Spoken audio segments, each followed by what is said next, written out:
everybody. Hey, Welcome to welcome to week 4 of our Tired of Being Tired series. This is our last part, and today we're going to focus on feeling unfulfilled and what does it feel like and what you can do to help yourself move through it. yeah, so what we're going to dive into today is a little bit about us, a basic summary of the previous webinars with the takeaways that we helped you with, our story about how we kind of went from unfulfilled to having more value in our lives, looking at a little bit of this tie-in between travel and scarcity, and we're going to look at the benefits of play. And then Angela's going to lead us through a beautiful sound bath.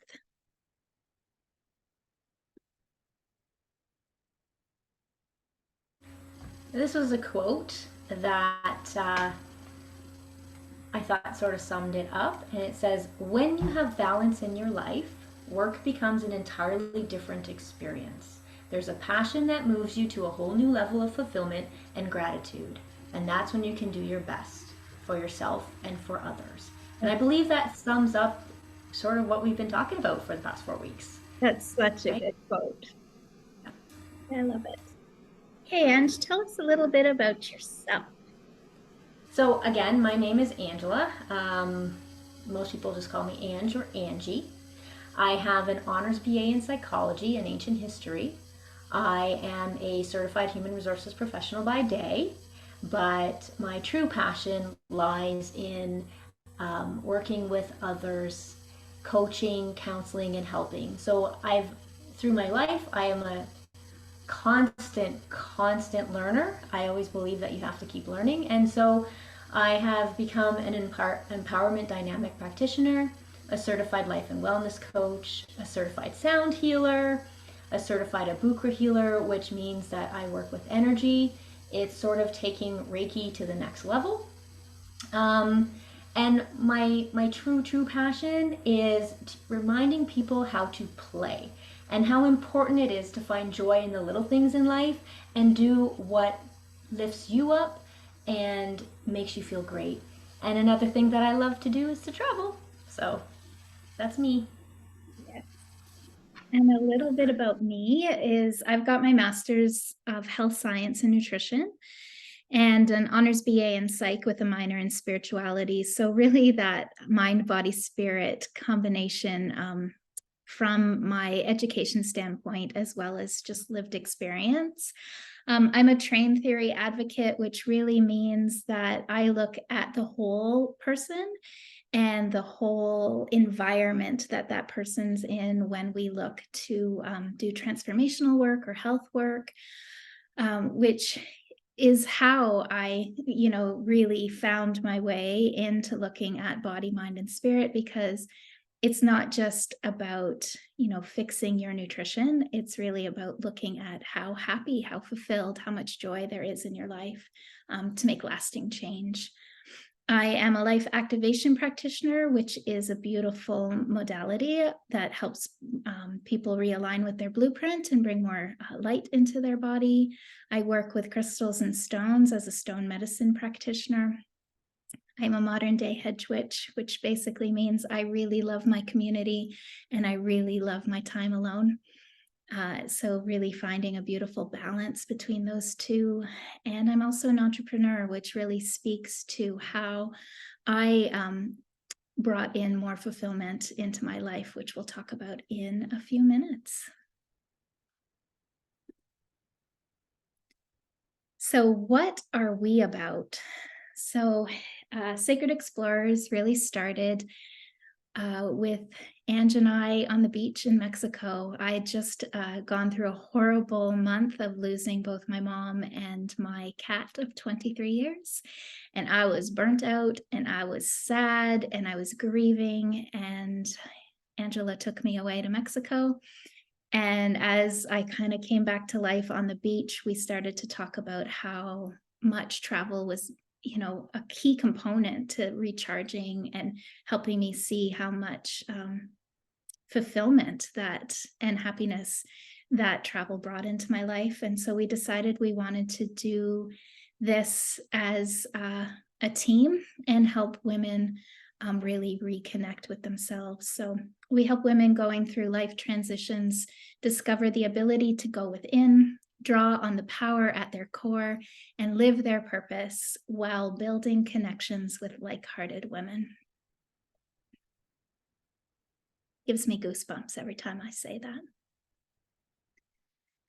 Okay, so we wanted to do a quick little recap of what we went through in the other parts of the webinar series. And so in our first one, we looked at tired of being burnt out.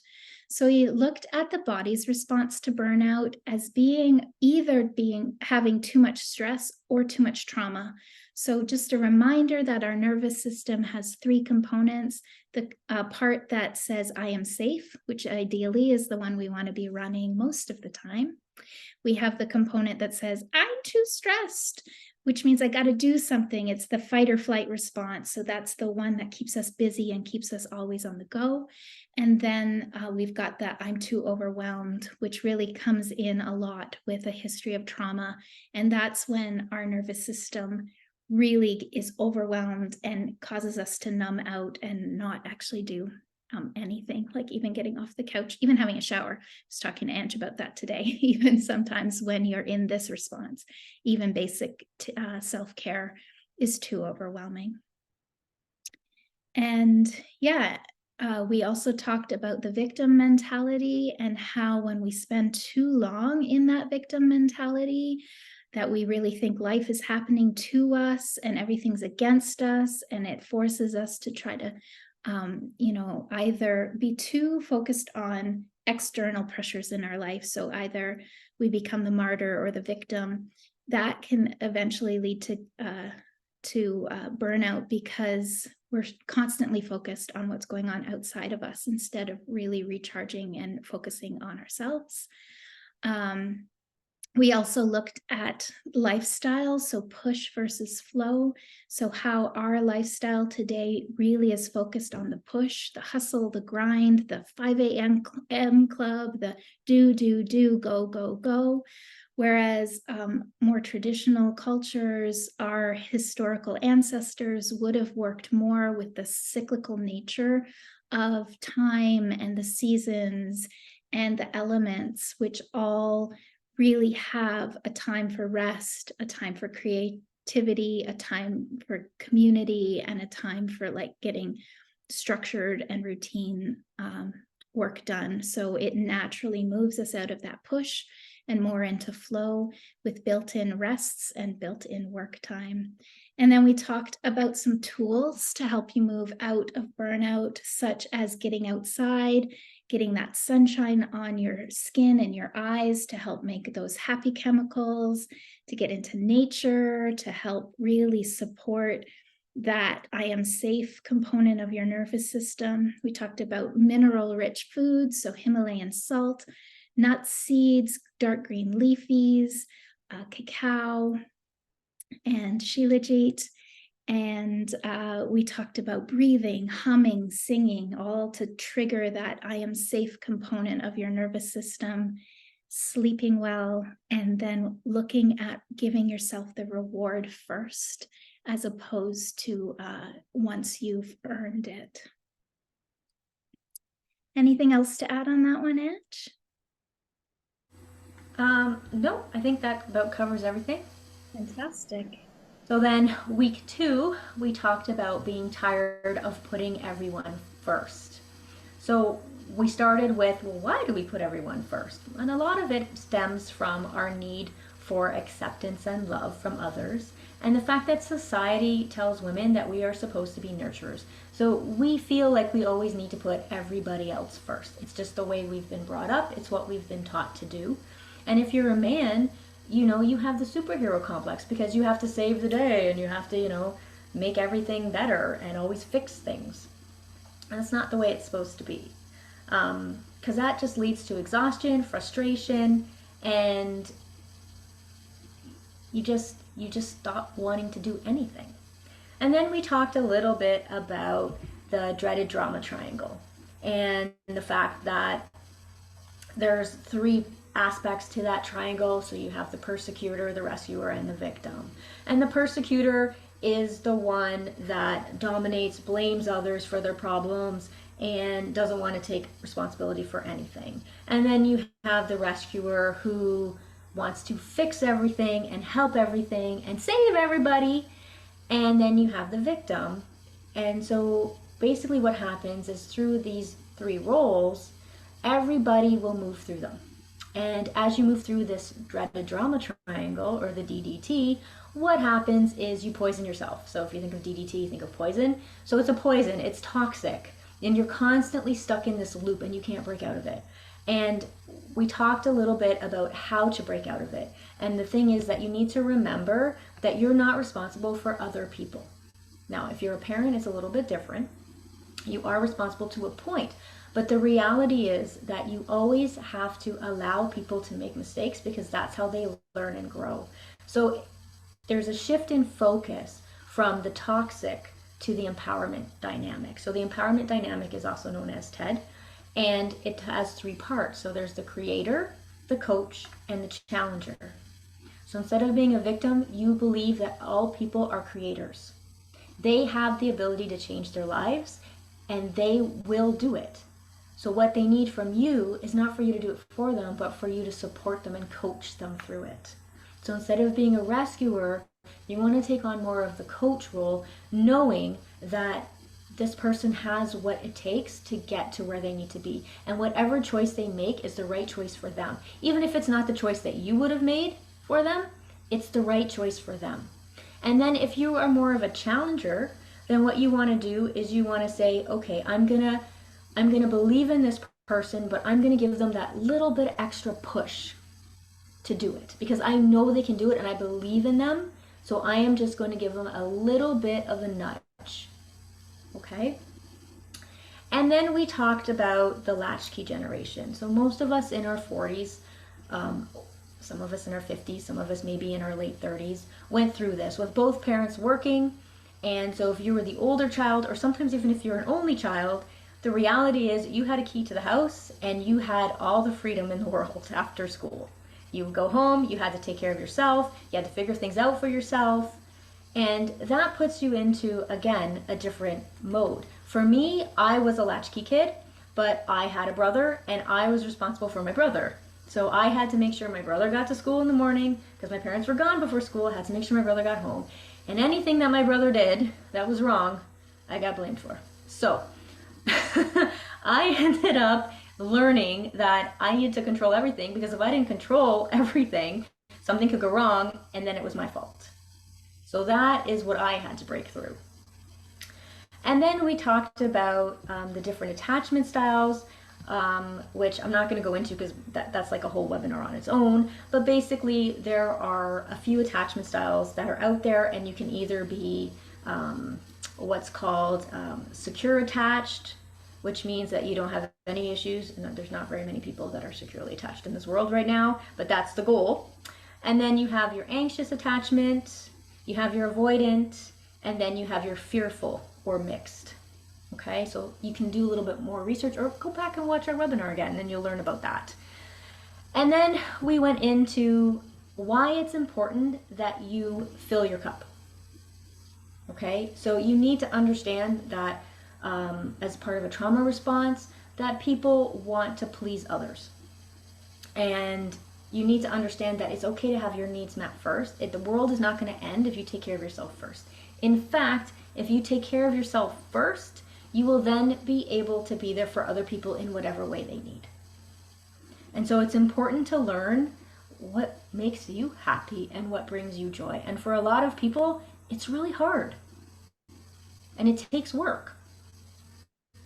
So how do we do that? Well, we talked about tapping into your hearts and focusing on gratitude.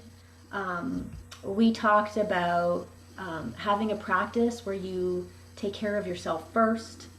And it could be something as simple as the first 10 minutes of every day is your time. You do a meditation, or you do a journal, or you go outside, and if you can, like the weather permits, go sit outside in nature. Setting boundaries and learning that it's okay to say no. And so some of the things that we talked about was plan a date with yourself. Um, Again, gratitude journals. Um, do something to move your body every single day. It doesn't have to be strenuous. It could just be a walk. Um, Turn on the radio. Turn on the radio. I'm aging myself. Put on some music, however you do it, and dance around the house. And celebrate your wins. No matter how small they are or how minuscule you think they are, it's still a win. Celebrate it. Awesome. And then part 3 was tired of feeling disconnected. So we really looked at what makes a community, and we kind of landed on that we don't really love any of the definitions out there, but basically a community is a group of people either that share a same location or share a same purpose or share a same stage of life that come together to support each other. We really looked at the importance of community around things like helping us stay accountable, helping us stay motivated, helping us feel like we're not alone, that, there's other people going through the same issues that we are, and also to remove the shame around anything that we might be going through, whether it's a health diagnosis, a mental health challenge, a stage in life. We joked around the waking up at 3 a.m. and thinking that I was the only one doing it, only to find out that Ange was too. And most every woman in her late 40s, early 50s seems to be in the 3 a.m. club. So just knowing that community gives us the space to feel safe, the space to feel seen, and the space to feel supported. And it really helps us make lasting change. And then we talked a little bit around how oftentimes when we start to work on ourselves, where we start to heal from burnout, where we start to stop putting everybody else first and focus on what brings us joy and what lights us up. We talked about how your community can change, and to really honor that kind of cleaning out process, trusting that it's often a realignment to bring new community into your life that's more aligned with the person that you're becoming. And then we also talked about other types of connection. We talked about the framework that I work with people through on connecting in, connecting out, and connecting up. So connecting in is connecting in with your own physical body. Are your needs being met? Are you in touch with, like, do I feel safe? Am I on a trauma response? Like really getting to connect in with yourself, connecting out, not only with other people, but connecting outwards with this beautiful relationship that we have with the planet and nature and the elements. And then connecting up. Do we have a meaningful spiritual practice for ourselves? Are we taking time to connect with God, higher self, universe, whatever word you use, knowing that when we foster that connection, a lot of our day-to-day decisions are aligned with our higher purpose, which then brings more joy and more ease into our life. And that brings us to today. Just a little personal story about how I found fulfillment in my life. Hopefully it resonates with some of you who are watching this. So how I discovered I was unfulfilled really was after I had my baby. I had undiagnosed postpartum depression, which lasted quite a while. And it actually wasn't until he was a toddler where I was sitting at the park one day and I was exhausted. I was very overweight. I was checked out and I was watching him play. And I looked around the park and every parent was sitting on the park bench watching their kids play. And I just thought, this is not the type of parent I want to be. I want to be out there playing with my child and connecting with him and really able to keep up with him. And so at that moment, I decided that I really needed to focus on bringing more joy into my life. And how I did this was was multifaceted. First, I started with really connecting in with my own body. I really focused on the food I was feeding myself and moving every day because I needed that biochemical change to give me those happy chemicals to start to make the other changes that were required to live a more fulfilled life. So that was my first focus. And then I changed what I did for a living and I started to do more work in my field because I had been working in corporate for years. And while it was a good job, it really didn't light my soul up. So I started taking on one nutrition clients. I started working with athletes. I started really just loving what I did. And then I changed my friend circle. So it was through all of this work again that, I talked about having space for that real clean out of your community and bringing in a new one. This totally happened to me to the point where even my marriage ended at this point. Um, but you know what? Each step that I took towards finding more fulfillment, was it challenging? Yes. Was there sad moments? Yes. Was there grief? Yes. But each step brought more joy into my life. And I really found I learned so much about myself. So astrology, human design, my chronotype, my anything that I could get my hands on to really understand myself more just made me fall in love with myself more and make my life make more sense. I did start to heal from all the trauma that I'd experienced. Some of it was with a therapist, some of it was doing a lot of the tools we've talked about in these webinars, and a lot of journaling and a lot of crying. And then I developed non negotiables for myself. So, what did I need to do every day to make sure that I was living a life that I loved, that I was well resourced, well taken care of? So, for me, some of my non negotiables are to move every day, to do some form of spiritual practice every day, to take my supplements every day, and to do one thing that makes me smile every day. And then from that place of a lot of self healing and a lot of self growth and learning more about myself and getting to know myself on a deeper level, then I could move into like giving so much gratitude for where I found myself and then starting to give back to the world in a way that really, really lit me up.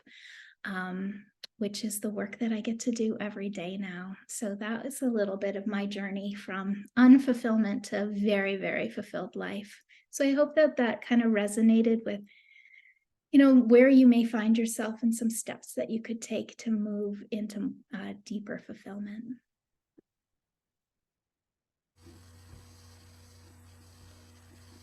My story is about adding more value. And so, as I talked about previously, being a latchkey kid and being a rescuer, I was definitely a rescuer. I felt like I had to save the world all the time and I had to control everything all the time.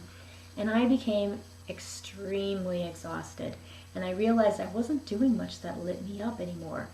And so I actually went on a retreat and up in Tobermory. And one of the first things that we were asked to do was to sit in silence. Oh my God.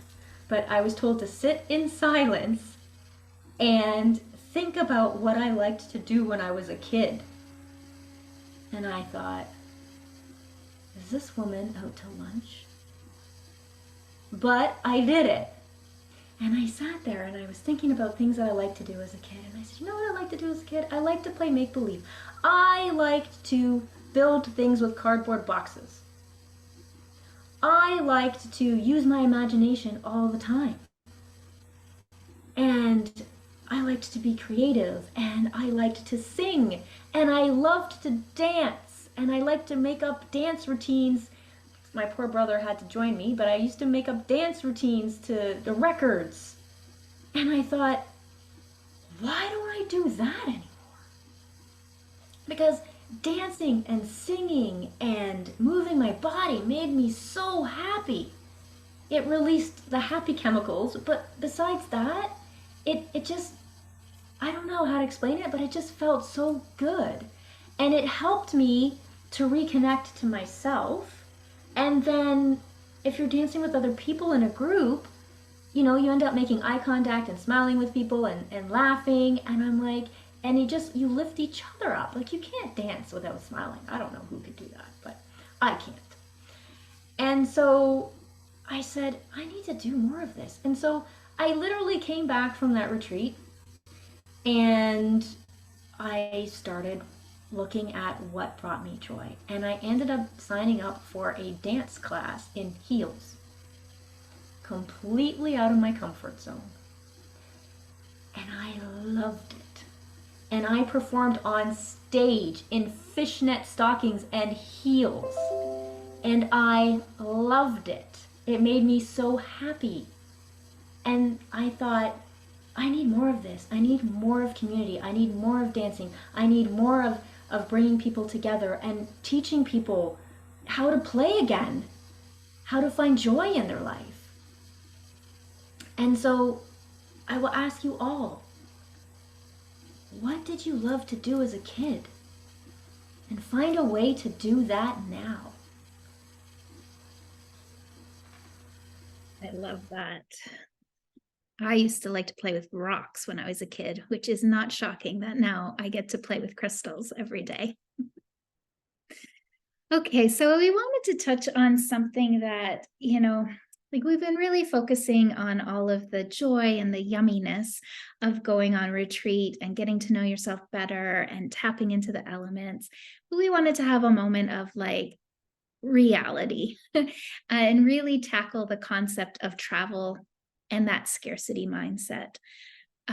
So a couple of things that really come up when we think about spending money on ourselves. So the first thing goes back to that Generation X kind of programming that a lot of us grew up with our parents. So a lot of us had parents, new immigrants to Canada. If you're a little bit older, maybe Depression time parents. That was my story for sure. So a lot of programming around there's never enough. There's not enough. We have to, scrimp and save everything. And yeah, I'm just going to take one pause. Ange, can you just talk to that a little bit more?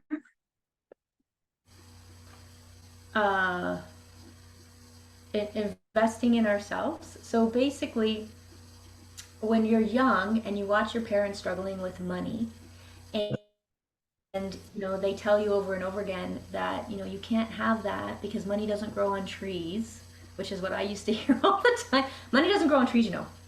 So you get that in your head, and then as you start making your own money, you start to like think, well, I don't want to spend it on anything frivolous because money doesn't grow on trees, right? And so the reality is that money is everywhere. So it's important that you take care of yourself, because if you don't take care of yourself and do things that bring you joy and do things that lift you up, then you're never going to get out of this burnout mentality. Thanks for that.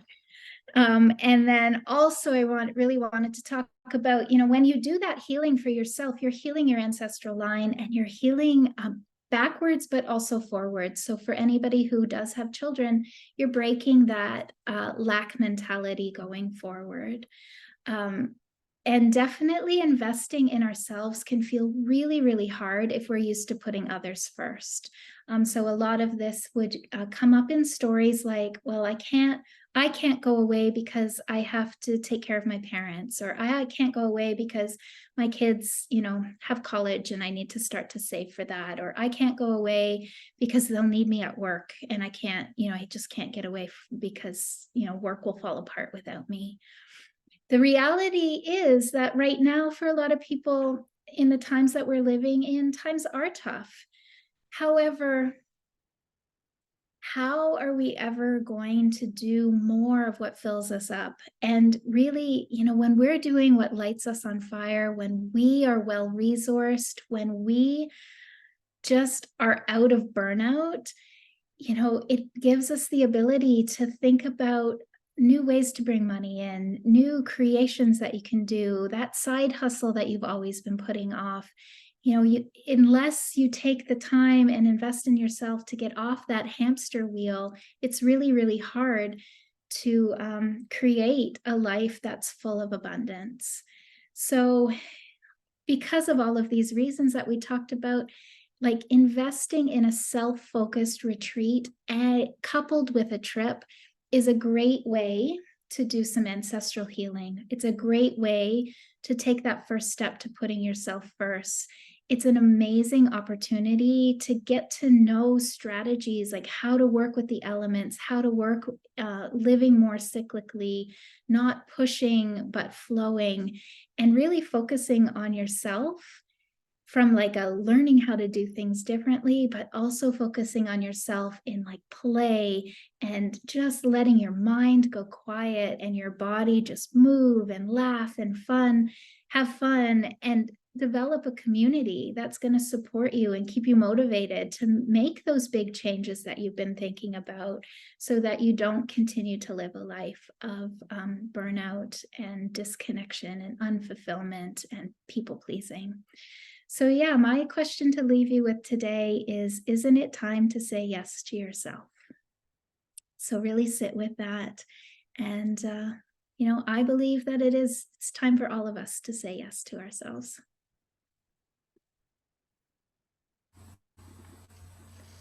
So as we alluded to and have mentioned many times, it's important that you incorporate play into your life every day. And play is going to obviously be a little bit different than when you were a child, but if you think about what you like to do as a child, then it sort of leads you down the path to discover what it is that makes you happy.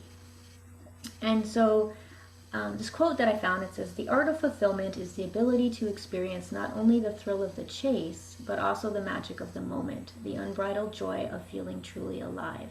And when you are truly in play, you don't care about anything else. You have to be in that moment, and you will find the joy in that moment. And the more that you can learn how to play, the more you will be able to see the joy in everyday life.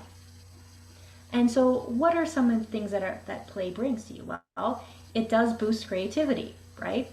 It will sharpen your sense of humor because you're working with other people, you're interacting with other people, and weird stuff is gonna happen. So, as we know, it will also help increase your stress response to a healthier stress response. Again, if you're focusing on the good, if you're focusing on gratitude, if you're focusing on being present in the moment, then you will be able to deal with anything that comes up in a better way.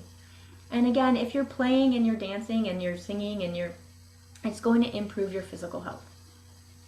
And again, the more that you spend time with people doing things and realizing what your skills are and what you bring to the table, the more confident you will feel as well. I just want to play now. I know, right? We're going to have a little bit of play now. So we're going to do a sound bath. Like I said, I am a certified sound healer, and we'll be bringing bowls. And I'm actually going to be bringing what you see there, which are the Tibetan bowls. I have both, but the Tibetan bowls are a lot easier to travel with. And so I thought I would just take a couple of minutes to sort of let you get the vibe of what it's going to sound like. The sound baths will be a little bit longer than what I'm going to do for you today. Today's going to be relatively short, but it will give you an idea. So what I will ask is that you find a comfortable position. You can have your eyes open or closed, it depends on you and your comfort level. And I just want you to sink into your chair. And I want you to feel your legs on the chair, your butt on the chair, your back on the back of the chair, and your feet on the ground, please. And put your hands in whatever is comfortable for you. There is no special placement of the hands. It's just whatever feels comfortable for you. Okay? And then I just want you to sit back and listen. Now I'm going to probably go off the screen because the bowls are beside me, but you should be able to hear it. Okay?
If you had your eyes closed, you can slowly open your eyes, wiggle your toes, wiggle your fingers, and welcome back. Oh, that was so lovely. It was really nice to just sink into that. I can't wait to be doing more of that in Costa Rica. Yes, I'm gonna bring all my toys. Well, the ones that fit in the suitcase. Which leads us to our sharing on our upcoming retreat, Explore Your Elemental Essence, a journey to power, joy, and purpose. We're really excited to get to Costa Rica with you all, to sit in circle, to nurture that community that is so important for us, to nurture that connection with ourselves and with our spiritual self. And really, it's just going to be such a beautiful week where you have nothing to worry about. So, everything in terms of like getting from the airport to the resort, all of your meals, all of the excursions, everything is taken care of for you.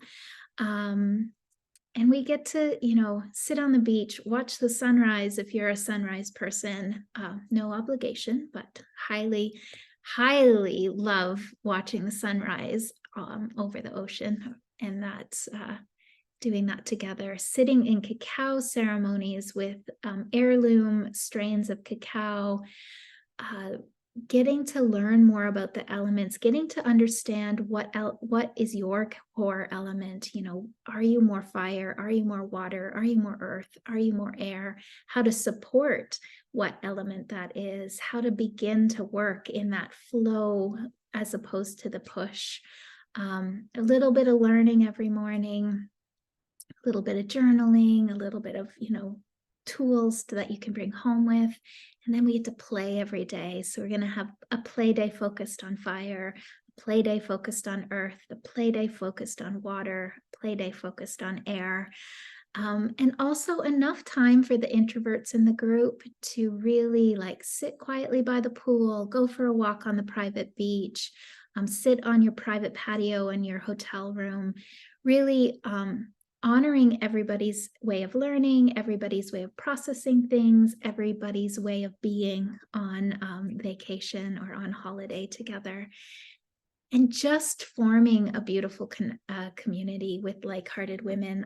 So many women I see today are just really struggling with isolation and lack of support and lack of, women that they can call up and have fun with. And I know that the women that come on this retreat are going to form lasting friendships. So a few more of the details would be, it's January 27th to February 3rd, 2024. We're going to the Goddess Garden, which is on the Caribbean side of Costa Rica, so not the touristy side. It's really this beautiful gem of a place that's sandwiched between this private beach and the jungle. So much seclusion and so much just ability to really tap into nature. And instead of early bird pricing, we recently realized, don't do spreadsheet work when Mercury's in retrograde, because we did find a significant error in our pricing. So we've been able to bring our pricing down considerably. So make sure you check out the website, sacredexplorers.com, to see our new pricing. And we really, really look forward to having you on this journey with us. And anything you want to add in there? No, I think the only thing that I would add is please follow us on Instagram at Sacred Explorers and on Facebook if you can on same thing, Sacred Explorers, because we're going to be posting a lot more information there. And we are also going to be doing an information session within the next couple of weeks that will explain everything in more detail and sort of give you an idea of the agenda and how we figured out the costs and all that. So Yes. would love if you could join us there. Yes. So yeah, stay tuned for information on the information night. As always, I'm going to stop the recording now and take questions for the folks who are here live. If you're watching the replay and you have any questions whatsoever, either reply to that email or find us on social media on one of those handles that Angela just gave, or if you know us in real life, just grab us on the street, and we're happy. We could talk for hours about all of this stuff and our retreat. So thank Yeah. you for coming to the series. I hope that it's been helpful for you, and we really look forward to seeing you at the retreat information night. And more importantly, we look forward to seeing you on the beach in Costa Rica in January. Take Yes. care, and we will see you Thank soon. you.